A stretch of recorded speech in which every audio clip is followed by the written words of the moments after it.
Hello friends, last time આપણે સાતત્ય સમીકરણ સુધી ચર્ચા કરેલી.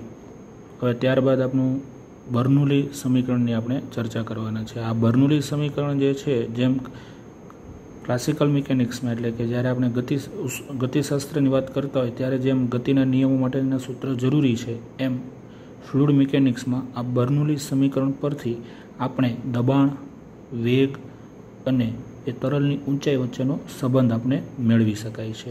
હવે બર્નૌલી સમીકરણ પરથી એ જાણવા મળે છે કે એણે કાર્ય ઉર્જા પ્રમેય પરથી આ સૂત્ર મેળવવાની કોશિશ કરેલી છે. દાખલા તરીકે કોઈ એક વહન નળી આપણે પસંદ કરીએ છીએ, જે અહીંયા બતાવેલી છે એમ અનિયમિત આડછેદવાળી છે. અહીંયા A1 આડછેદ, અહીંયા A2 આડછેદ. હવે સપોઝ આ જે બિંદુ છે એની ઊંચાઈ y1 છે, આની ઊંચાઈ y2 છે. એવી જ રીતે વેગ P1, દબાણ P1, વેગ V1 છે, તો અહીંયા દબાણ P2 અને વેગ V2 છે. બરાબર. અહીંયા જે તરલની આપણે વાત કરીએ છીએ એ સ્થાયી, અદબનીય, અચક્રીય તરલને ધ્યાનમાં લેવાનું છે. તો અહીંયા કાર્ય ઉર્જા પ્રમેય પરથી આપણે પહેલાં તો એવું ધારીએ, દાખલા તરીકે જેમ અહીં આકૃતિમાં બતાવ્યું છે એમ એક સૂક્ષ્મ ખંડને ધ્યાનમાં લઈએ. નાનો એવો દળ ખંડ છે કે જેનું દળ M છે, એટલે વજન બળ લાગશે mg. બરાબર. ઉપરના ભાગમાં દબાણ P હોય તો પાછળના ભાગમાં ઓબ્વિયસલી દબાણ થોડું વધારે હોવું જોઈએ, તો જ તરલ ક્યાં જશે? ઉપર જશે, એટલે P + dP જેટલું છે. તો હવે પહેલાં તો એ કે એ દરમિયાન આપણે એવું વિચારીએ કે તરલ ખંડમાં દબાણના કારણે થતું કાર્ય કેટલું? તો કાર્ય બરાબર આપણે સૂત્ર આવડે છે, દબાણ ગુણ્યા કદમાં થતો ફેરફાર. હવે આપણે એક બિંદુ અને બીજા બિંદુ પાસે દબાણ જે છે, મેં તમને કીધું હતું નીચે દબાણ વધારે હોય એટલે અહીંયા આપણે શું લખીએ? P1 - P2 અને કદમાં થતો ફેરફાર કેટલો લઈ લઈએ? V1 લઈ લઈએ. બરાબર. આટલું કાર્ય થશે. હવે એ અનુસાર ઊંચાઈ, આ તરલ ખંડની ઊંચાઈમાં ફેરફાર થાય છે. તો ઊંચાઈમાં ફેરફાર થાય તો સ્થિતિ ઉર્જામાં થતો ફેરફાર mgh. બરાબર. એટલે m એટલે દળખંડ કેટલું? Δm × g. અને ઊંચાઈમાં થતો ફેરફાર કેટલો? તો y2 - y1. હવે એ દરમિયાન ગતિ ઉર્જામાં કેટલો ફેરફાર થશે? તો ½ mv² જેટલો થશે.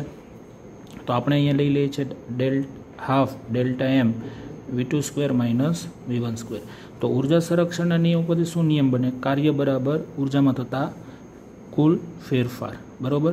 એટલે અહીંયા આ u, આ v, આ જે છે સ્થિતિ ઉર્જા છે u. બરાબર. તો હવે આપણે એમાં જોઈએ, કિંમત મૂકીએ તો P1 - P2 ΔV બરાબર mg y2 - y1 ½ m v2 - v1². હવે આનું સાદુરૂપ આપવા માટે પહેલાં તો આપણે શું કરવું પડે કે આ કદનું જે આ કદ છે એને આપણે દળ સ્વરૂપે લખીશું. જોઈએ, દાખલા તરીકે આપણા જે નિયમ હતા એ પ્રમાણે P1 - P2 × કદ હતું. તો કદ એટલે આપણે ખબર છે દળ છેદમાં શું આવશે? ઘનતા ઇઝ ઇક્વલ ટુ આપણી પાસે સ્થિતિ ઉર્જાનો ફેરફાર Δmg y2 - y1 plus ½ Δm v2² - v1². આ ટાઈપનું સૂત્ર છે. હવે તમે જોઈ શકો છો આમાંથી Δm કેન્સલ થઈ જાય, આ રો છે એ સામે વયા જાય. બરાબર. અને આપણે અહીંયા સ્ટેપ બનાવી નાખીએ તો P1 - P2 બરાબર ρg y2 - ρg y1 plus ½ v2² - ½ v1². આ ટાઈપનું સમીકરણ થઈ જશે. હવે એક બાજુ બધા 1 વાળા સ્ટેપ ભેગા કરીએ અને એક બાજુ બધા 2 વાળા સ્ટેપ ભેગા કરીએ તો આ P1 માઇનસ વાળું જે છે પદ બંને સામે લઈ જાય, એટલે plus ½ v1² plus ρg y1 is equal to P2 plus ½ v2² plus ρg y2. બરાબર. મતલબમાં બંને સ્ટેપ આપણે બિંદુ એક પાસેનું દબાણ, કદ, દબાણ, વેગ અને ઊંચાઈ, બીજા બિંદુ પાસેનું દબાણ, વેગ અને ઊંચાઈનો આ સંબંધ મેળવ્યો. તો આ બંને બિંદુ પાસેની સરખામણી થઈ એટલે આપણે એવું સામાન્ય રીતે લખી શકાય P plus ½ v² plus ρg y બરાબર આપણે અચળ આવું લખી શકાય. આ આપણું સમીકરણ થયું. ખ્યાલ આવી ગયો આમાં? તો આ ગમે તે ધારારેખીય વહન કરતા તરલના કોઈ પણ બે બિંદુ માટે લાગુ પાડી શકાય. એમાંથી અમુક ડેટા આપણા કેન્સલ થાય એટલે એક આ સમીકરણ આપણા માટે મહત્ત્વનું છે. સાથે સાથે સાતત્ય સમીકરણ કે જે એવી બરાબર અચળ, આ બંને સમીકરણનો ઉપયોગ કરીને આપણે ફ્લુઇડ મિકેનિક્સના પ્રશ્ન સોલ્વ કરી શકીએ છીએ. હવે એમાં એક્સ્ટ્રા ઓર્ડિનરી જે છે અહીંયા આપણે ડાયરેક્ટ બતાવેલું છે. એમ જુઓ કે સમીકરણ તો આવી ગયું. હવે આને રોજી વડે ભાગી કાઢીએ આખા સમીકરણને, તો આ ટાઈપનું થઈ જાય. પીના છેદમાં રોજી, અહીંયા રો કેન્સલ થાય, v² / 2g + y. હવે આમાં બધા જ સ્ટેપ છે ને બધાને એક નામ આપેલા છે. આ દબાણ આધારિત છે એટલે એને પ્રેશર હેડ નામ આપેલું છે, p/ρg. બીજું જે છે v² / 2g એને વેલોસિટી હેડ, અને છેલ્લું જે છે y એને એલિવેશન હેડ એવા નામ આપેલા છે. હવે આમાં ક્યારેક ક્યારેક એવું સમીકરણ પૂછાયેલું છે કે પ્રેશર હેડનું મૂલ્ય કેટલું, એટલે આપણી પાસે એનું સમીકરણ ખબર હોવી જોઈએ. p/ρg. વેલોસિટી હેડ પૂછે તો v² / 2g. બીજું શું પૂછી શકાય? દાખલા તરીકે તમને એમ કે પ્રેશર હેડનું પારિમાણિક સૂત્ર શું? હવે પ્રેશર હેડનું પારિમાણિક સૂત્ર શું, તો આપણે એક ત્રુટિવાળા ચેપ્ટરમાં એવું ભણી ગયા હતા કે સરવાળા જે છે એ સરખા એકમના થાય. જો આપણને આખું લાંબુ ન કરું તો શોર્ટકટ રીતે એ મળી જાય કે સરખા એકમના થાય. એટલે અહીંયા વાય છે એ અંતર બતાવે છે, તો સરવાળો થાય છે. તો પ્રેશર હેડનું પણ પારિમાણિક સૂત્ર કોના આધારિત હોવું જોઈએ? અંતર. એટલે એનો એકમ શું આવે? મીટર જ આવે. ખ્યાલ આવ્યો? હવે આ બર્નોલી સમીકરણના જુદા જુદા આપણી પાસે ઉપયોગો છે.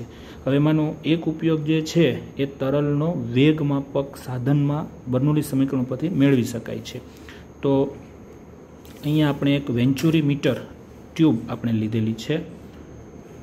જોઈએ વેન્ચુરી ટ્યુબ કેવી હોય છે, તો એક ભાગ છે પહોળો હોય છે અને એક ભાગ કેવો હોય છે? સાંકડો હોય છે. સાંકડા ભાગને થ્રોટ કહેવાય, એટલે સ્મોલ a જેટલો આડછેદ, અને પહોળો ભાગ છે એને કેપિટલ A વડે બતાવીએ છીએ. આમાં એક સરખું રો ઘનતાળું તરલ આમ પસાર થાય છે. નીચે આપણે જે છે મેનોમીટર જોડેલું છે. મેનોમીટરમાં તમને ખબર છે કે પારો હોય છે. પારાની ઘનતા આપણે દાખલા તરીકે ρm વડે દર્શાવીએ. હવે એક આગળ જે વાત કરેલી કે જો આડછેદ મોટો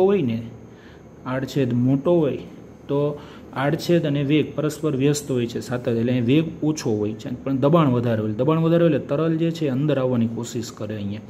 અહીંયા એટલું બધું આવશે નહીં. હવે તરલ અંદર આવશે એટલે આ જે પારો છે એ ક્યાં ચડશે? આમ ઉપર. તો અહીંયા પારાની ઊંચાઈમાં ફેરફાર કેટલો થયો કહેવાય? તો h જેટલો ફેરફાર થયો. હવે એક આ બિંદુ 1 ધારી લઈએ, અહીંયા એક બિંદુ 2 ધારી લઈએ, અહીંયા વેગ v1 ધારી લઈએ, અહીંયા વેગ v2, દબાણ p1 અને p2. તો આપણી પાસે સામાન્ય સાતત્ય સમીકરણ પહેલાં વાપરીએ તો સમીકરણ શું બને? કેપિટલ A × v1 બરાબર સ્મોલ a × v2. તો સ્મોલ v2 બરાબર કેપિટલ A/સ્મોલ a × v1. આ એક સંબંધ મળી ગયો. સમીકરણ એને એક નંબર આપી દઈએ. હવે અહીંયા જુઓ કે આપણે જે એક ધારારેખાની વાત કરશું એની ઊંચાઈ તો સમાન છે એવું ધારી લઈએ. અહીંયા આ ધારારેખાની તો અહીંયા બર્નોલી સમીકરણ વાપરીએ તો દબાણ p1 વેગ v1, અહીંયા દબાણ p2 વેગ v2. તો આપણે ઊંચાઈ સમાન છે એટલે ધ્યાનમાં નથી લેતા. તો સમીકરણ બની જાય p1 + હાફ રો v1² બરાબર p2 + હાફ રો v2². હવે p2 ને સામે લઈ જાય એટલે p1 - p2 બરાબર હાફ રો કૌંસમાં v2² - v1². હવે v2 ની કિંમત અહીંયા આપણે લીધેલી, આપણે v1 જોઈએ છે, અહીંયા વેગ જોઈએ છે એટલે v2 ને રિપ્લેસ કરી નાખીએ તો capital A² v1² / small a². હવે આ p1 - p2 જો આ મેનોમીટરવાળો એક આપણે આગળ એક્ઝામ્પલ જોયું તો દબાણનો જે ફેરફાર છે એ ઊંચાઈના તફાવત જેટલો હોય છે તો એને આપણે સીધું જ h ρg વાપરી નાખીએ એટલે એની પારાની ઘનતા ρm એ થઈ જશે. આ જે રો છે તરલનો છે, આ ρm એટલે મેનોમીટરમાં પારાની ઘનતા છે. હવે h આપણે વેગ જોઈએ છે તો v1 ને કરતા બનાવીએ, v1² બરાબર તો 2 ઉપર આવી જાય એટલે 2 ρm gh/ρ કૌંસમાં એ લસા લઈ લીધો છે એટલે a² / સ્મોલ a² જેવું તમને સમીકરણ મળી જશે. બરાબર. હવે આપણે આ જે છે એટલે બહુ આના આધારિત સવાલ પૂછાવાની શક્યતા બહુ ઓછી છે. ખ્યાલ આવ્યો? તો હવે એના ઉપરથી એક વ્યાપક કિસ્સો આપણે ચર્ચા કરવાના છે જે દાખલા તરીકે અહીંયા આપણે લઈએ છીએ, જેને આપણે ટોરિસ-સિલીનો સિદ્ધાંત પણ કહીએ છીએ. દાખલા તરીકે કોઈ પાત્ર ભરેલું હોય h ઊંચાઈ, બરાબર, ઉપરનો આડછેદ a1 છે, નીચે એક છિદ્ર છે એનો આડછેદ કેટલો છે? a2, બરાબર. તો અહીંથી જે તરલ બહાર નીકળશે, તરલનો વેગ કેટલો છે એ આપણે મેળવવું છે. તો હમણાં જે આપણે જે સાતત્ય સમીકરણ ટોરિસ વેન્ચુરીમીટરમાં જે વાત કરી, બરાબર, એના અનુસાર આ V2 સ્ક્વેર બરાબર શું આવશે? તો 2GH/1 - A2 - A1 આખાનો વર્ગ.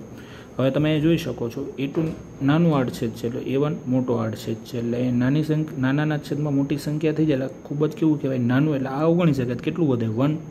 તો V2 બરાબર શું થઈ જાય? √2GH. હવે આ એક એપ્લિકેશન છે જે આપણે યાદ રાખવાની છે કે h ઊંડાઈએ તમે છિદ્ર પાડો તો છિદ્રમાંથી બહાર આવતા તરલનો વેગ કેટલો હોય? તો √2GH. હવે આ જે સમીકરણ છે એ આમ જોઈએ તો મુક્ત પતન કરતા પદાર્થ માટે પણ આ જ સૂત્ર વાપરીએ છીએ, અંતિમ વેગ બરાબર √2GH. તો અહીંયા ટોરિસેલી નામના વૈજ્ઞાનિકે એ અવલોકન કરેલું છે કે પ્રવાહીની મુક્ત સપાટીથી ઊંડાઈએ રહેલા હોલમાંથી બહાર આવતા પ્રવાહીનો વેગ તેટલી જ ઊંચાઈએ h ઊંચાઈ પરથી મુક્ત પતન કરતા કણના અંતિમ વેગ જેટલો હોય છે. બરાબર. હવે સમજી લ્યો કોઈ પાત્ર છે એમાંથી બહાર આવતા તરલનો સમય આપણે ગણવો છે, તો કઈ રીતે ગણાશે? દાખલા તરીકે આપણે એવું વિચારીએ કે આ પાત્ર છે એ કેપિટલ H ઊંચાઈ સુધી ભરેલું છે, એમાં સ્મોલ h ઊંડાઈએ દાખલા તરીકે એક છિદ્ર પાડેલું છે અને છિદ્રમાંથી જે તરલ આવે છે એને નીચે પહોંચવા માટે લાગતો સમય ગણવો છે. બરાબર. તો હવે તમે જોઈ લ્યો, તો અહીંથી વેગ આવશે એ તો આપણે ખબર જ છે કે h ઊંડાઈએ છે એટલે વેગ કેટલો આવશે? તો √2GH. કેટલો આવશે? √2GH, જે આગળ આપણે સમજાવી રીતે. હવે અહીંથી જે આવે છે એને મુક્ત પતન માટે લાગતો સમય ઉધ્વ દિશામાં છે એટલે ગતિનું સમીકરણ આપણું જે છે R = V0t + ½ માં પ્રારંભિક વેગ 0 હોય છે. R એટલે ઊંચાઈમાં ફેરફાર, એટલે આખી ઊંચાઈ કેટલી? કેપિટલ Hમાંથી સ્મોલ h બાદ કરી દઈએ y દિશાનું, બરાબર, એટલે ½ GT² થઈ ગયું. આ T final total time of flight એવું કહી શકાય. તો T બરાબર શું થઈ જાય? 2 કૌંસમાં કેપિટલ H - સ્મોલ h/g આખાનો વર્ગમૂળમાં. આ આપણો સમય. તો હવે બીજો પ્રશ્ન એવો પૂછે, આ ટોટલ ટાઈમ તમને પૂછી શકાય, પ્લસ બીજું શું પૂછે કે સમસ્થિતિ દિશામાં કેટલે દૂર જાય, એટલે અવધિ પણ કહેવાય સમસ્થિતિ. તો અવધિનું સૂત્ર આપણું સામાન્ય રીતે શું આવે? તો R બરાબર વેગ, એટલે કે અવધિ બરાબર વેગ ગુણ્યા સમય, આવું સ્ટેટમેન્ટ થાય. હવે વેગ તો આપણે ખબર છે સમસ્થિતિ દિશાનો √2GH, અને સમય આપણે ખબર છે √2 કૌંસમાં h - સ્મોલ h/g. હવે બંને વર્ગનું કોમન કાઢીએ એટલે કોમન કરી નાખીએ તો g કેન્સલ થાય, 2 × 2 એટલે 4, 4નું વર્ગમૂળ 2, એટલે પાછું 2 કૌંસમાં સ્મોલ h કૌંસમાં કેપિટલ H - સ્મોલ h. આ આપણું સમીકરણ થયું, જ્યાં સ્મોલ h એટલે ઉપરથી કેટલી ઊંડાઈ તમે છિદ્ર પાડો, કેપિટલ H એટલે ટોટલ હાઇટ. તો આ h આ મહત્તમ અવધિ કેટલું, એનો અર્થ એવો થાય કે કોઈ પણ પાત્ર હોય એમાં કેટલી ઊંડાઈ તમે છિદ્ર પાડો કે જેને કારણે સમસ્થિતિ દિશામાં વેગ કેવો મળે?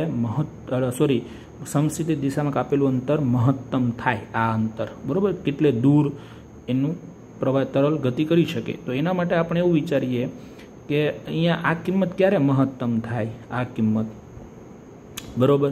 તો આપણે એવું વિચારી શકાય કે h/2 અંતરે મહત્તમ થાય. કેટલા?